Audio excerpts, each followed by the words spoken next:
Tanya apakah termasuk Gibran ini bacawa pres termasuk dinasti politik tadi baca pres Prabowo Subianto yang juga sekaligus Ketua Umum Prabowo Subianto menjawab dinasti politik salahnya apa. Nah berkaitan dengan dinasti politik ini juga ada survei Litbang Kompas saudara yang menunjukkan 60,7% responden menyebut majunya wali kota Solo yang juga merupakan putra sulung Presiden Jokowi Gibran Rakabuming Raka di Pilpres 2024 adalah bentuk politik dinasti.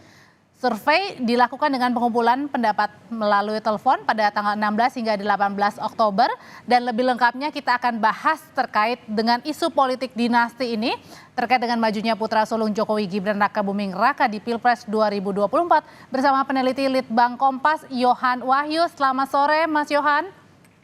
Selamat sore.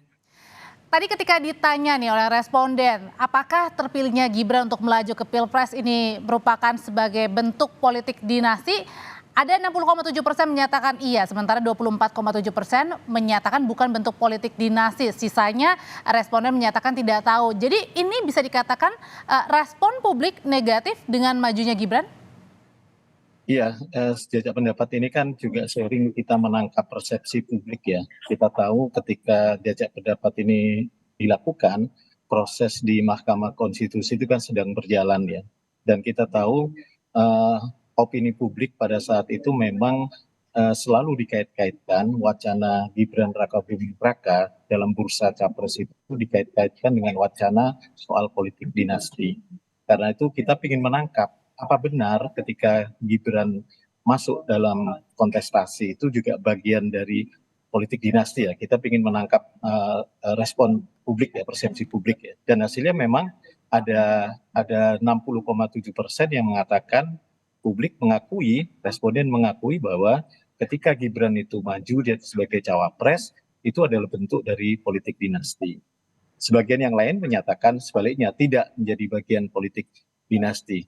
Jadi memang kita coba menangkap persepsi publik ketika proses di MK berjalan di satu sisi, di sisi yang lain memang wacana atau diskursus soal politik dinasti itu menguat gitu ya pada akhir-akhir belakangan ini.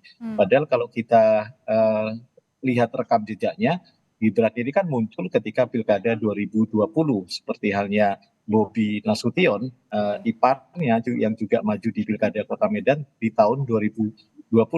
Wacananya tidak begitu kuat dibandingkan wacana sekarang soal politik dinasti yang sama-sama keduanya maju dalam kontestasi politik.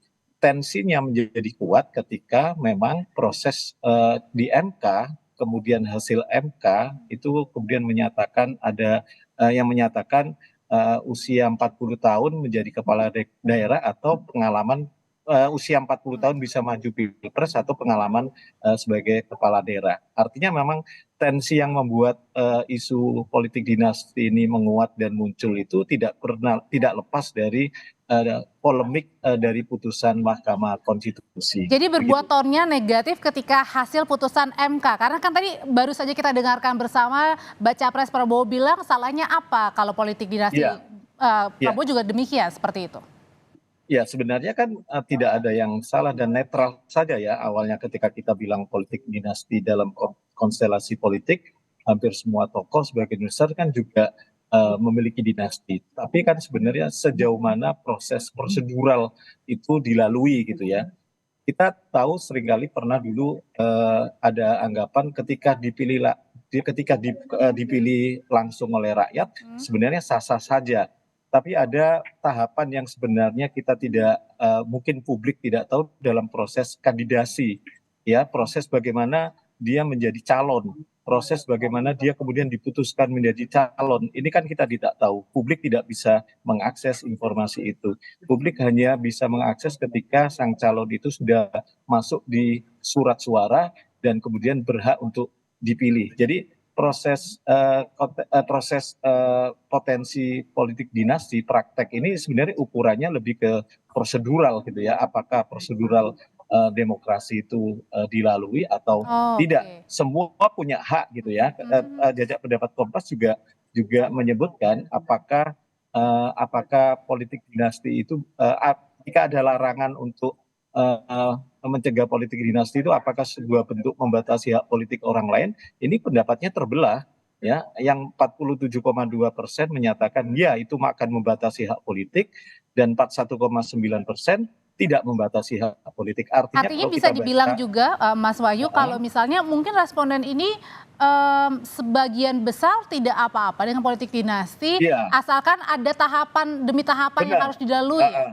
Ya, benar. Jadi ada menyeimbangkan antara satu sisi hak politik semua orang harus dijamin, di sisi yang lain prosedur demokrasi, tahapan-tahapan proses dari mulai kandidasi, Hmm. kemudian seleksi dalam konteks pemilihan itu juga harus dilalui dengan benar dan semua orang punya kesempatan yang sama baik di tahapan kandidasi maupun di tahapan seleksi. Ini yang sebenarnya jadi titik tekan ketika kita seringkali memperdebatkan soal politik dinasti. Padahal kita sudah pernah ada upaya untuk membatasi lahirnya politik dinasti itu dengan waktu itu kasus pilkada ya di pasal 7 Undang-Undang Pilkada, Undang-Undang 8 tahun 2015 soal larangan bagi keluarga dari petahana baik Baik. dari keluarga baik sisi atas, bawah, kiri, kanan ya, ipar, kakak, orang tua, anak itu dilarang selama satu periode selama petahana menjabat. Aturan ini kemudian diuji materi dan Baik. diloloskan oleh MK untuk dihapuskan. Artinya memang upaya yang dinilai karena salah satu alasannya adalah membatasi hak hak Oke. politik gitu. Terima kasih untuk ulasannya, Mas Wahyu, Terima kasih. peneliti dari Litbang Kompas terkait dengan dinasti, Mas Yohan maksud saya, terkait dengan dinasti politik Gibran Raka Buming Raka yang juga putra sulung Presiden Jokowi.